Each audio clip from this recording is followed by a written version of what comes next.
joining me today for a chapter book read aloud. We're going to be reading some silly stories about a silly school from a book called Sideways Stories from Wayside School by Sachar. We are reading this with permission of Harper children's books. So every Tuesday at 4:30, tune in and you'll see a staff member from Cooper-Siegel read 3 chapters of this very funny, silly book. So let's get started. Introduction. This book contains 30 stories about the children and teachers at Wayside School. But before we get to them, there is something you ought to know so that you don't get confused. Wayside School was accidentally built sideways. It was supposed to be only 1 story high, with 30 classrooms all in a row. Instead, it is 30 stories high, with 1 classroom on each story. The builder said he was very sorry. The children at Wayside School like having a sideways school because they have an extra large playground. The children and teachers described in this book all go to class on the top floor. So there are 30 stories from the 30th story of Wayside School. It has been said that these stories are strange and silly. That is probably true. However, when I told stories about you to the children at Wayside, they thought you were strange and silly. And that is probably also true. Chapter 1.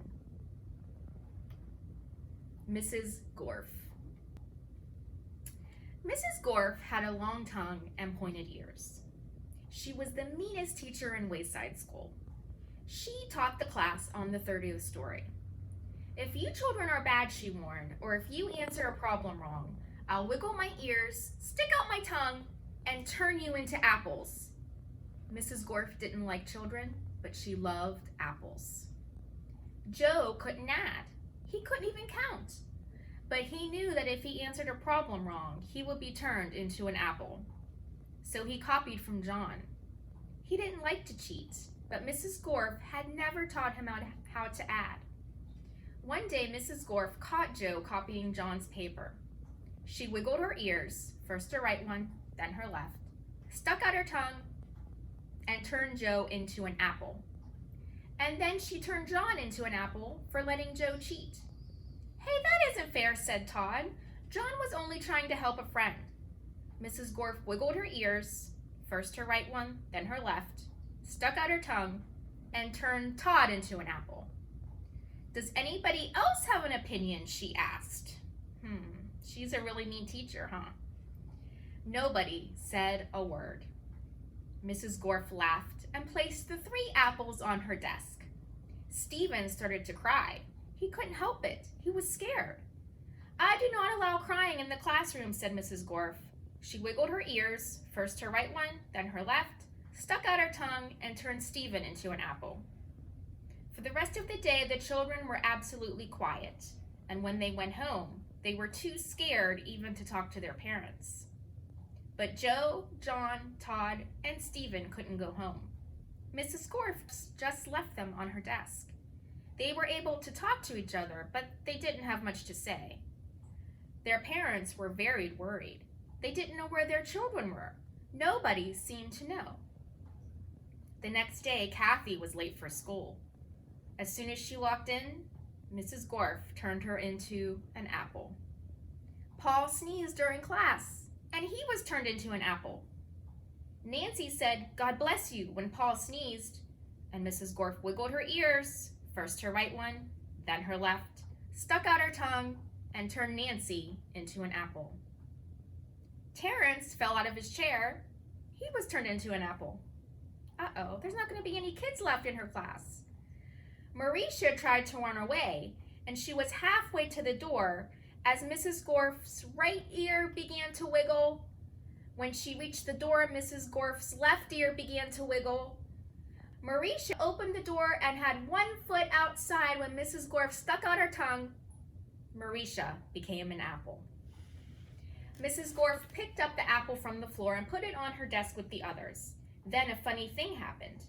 Mrs. Gorf turned around and fell over a piece of chalk. The 3 Erics laughed.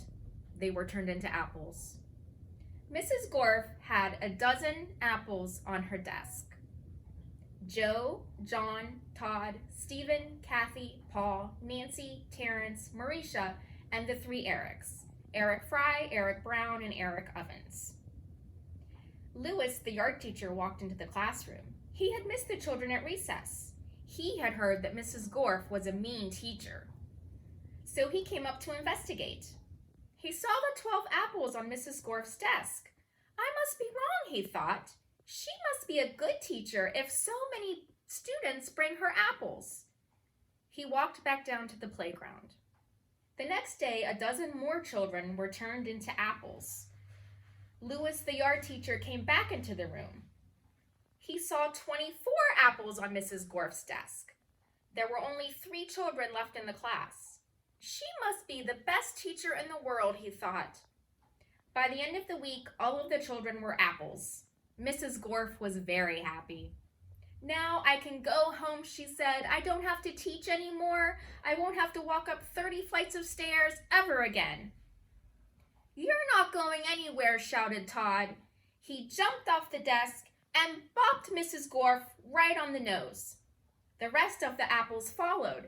Mrs. Gorf fell on the floor and the apples jumped all over her. Stop, she shouted, or I'll turn you into applesauce. But the apples didn't stop, and Mrs. Gorf could do nothing about it. Turn us back into children, Todd demanded. Mrs. Gorf had no choice. She stuck out her tongue, wiggled her ears, this time her left one first, then her right one, and turned the apples back into children. All right, said Marisha, let's go get Lewis. He'll know what to do. No, screamed Mrs. Gorf, I'll turn you back into apples. She wiggled her ears, first her right one, then her left, and stuck out her tongue. But Jenny held up a mirror, and Mrs. Gorf turned herself into an apple. The children didn't know what to do. They didn't have a teacher. Even though Mrs. Gorf was mean, they didn't think it was right to leave her as an apple. But none of them knew how to wiggle their ears. Lewis, the yard teacher, walked in. Where's Mrs. Gorf? He asked. Nobody said a word. Boy, am I hungry, said Lewis. I don't think Mrs. Gorf would mind if I ate this apple. After all, she has so many. So he picked up the apple, which was really Mrs. Gorf, shined it up on his shirt, and ate it. Chapter 2. Mrs. Jules. Mrs. Jules had a terribly nice face. She stood at the bottom of Wayside School and looked up. She was supposed to teach class on the 30th story. The children on the 30th story were scared. They had never told anybody what had happened to Mrs. Gorf. They hadn't had a teacher for 3 days.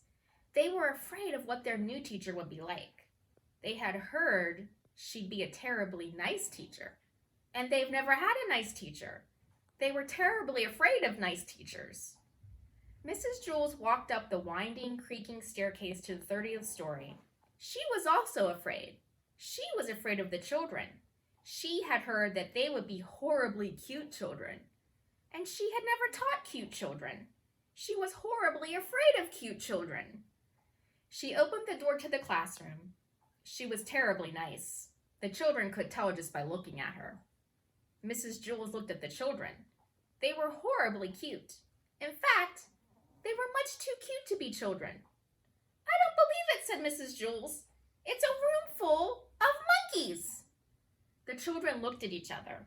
They didn't see any monkeys. This is ridiculous, said Mrs. Jules. Just ridiculous. I walked all the way up 30 flights of stairs for nothing but a class of monkeys. What do they think I am? I'm a teacher, not a zookeeper. The children looked at her. They didn't know what to say. Todd scratched his head. Oh, I'm sorry, said Mrs. Jules. Please don't get me wrong. I have nothing against monkeys. It is just that I was expecting children. I like monkeys. I really do. Why, I'm sure we can play all kinds of monkey games. What are you talking about? Asked Todd. Mrs. Jules nearly fell off her chair. Well, what do you know? A talking monkey. Tomorrow I'll bring you a banana. My name is Todd, said Todd. The children were flabbergasted. They all raised their hands.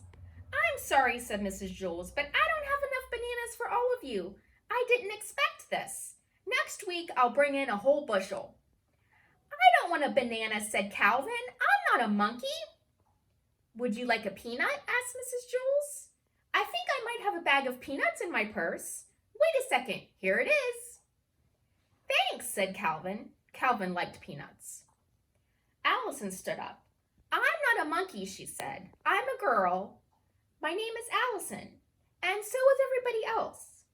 Mrs. Jules was shocked. Do you mean to tell me that every monkey in here is named Allison? No, said Jenny. She means we are all children. My name is Jenny.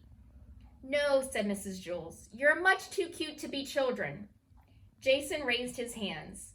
Yes, said Mrs. Jules, the chimpanzee in the red shirt. My name is Jason, said Jason, and I'm not a chimpanzee. You're too small to be a gorilla, said Mrs. Jules. I'm a boy, said Jason. You're not a monkey? Asked Mrs. Jules. No, said Jason. And the rest of the class, they're not monkeys either? Asked Mrs. Jules. No, said Allison. That is what we've been trying to tell you. Are you sure? Asked Mrs. Jules. We'd know if we were monkeys, wouldn't we? Asked Calvin. I don't know, said Mrs. Jules. Do monkeys know that they are monkeys? I don't know, said Allison. I'm not a monkey. No, I suppose you're not, said Mrs. Jules. Okay, in that case, we have a lot of work to do. Reading, writing, subtraction, addition, spelling. Everybody take out a piece of paper. We will have a test now. Jason tapped Todd on the shoulder. He said, do you want to know something? I liked it better when she thought we were monkeys. I know, said Todd. I guess now it means she won't bring me a banana.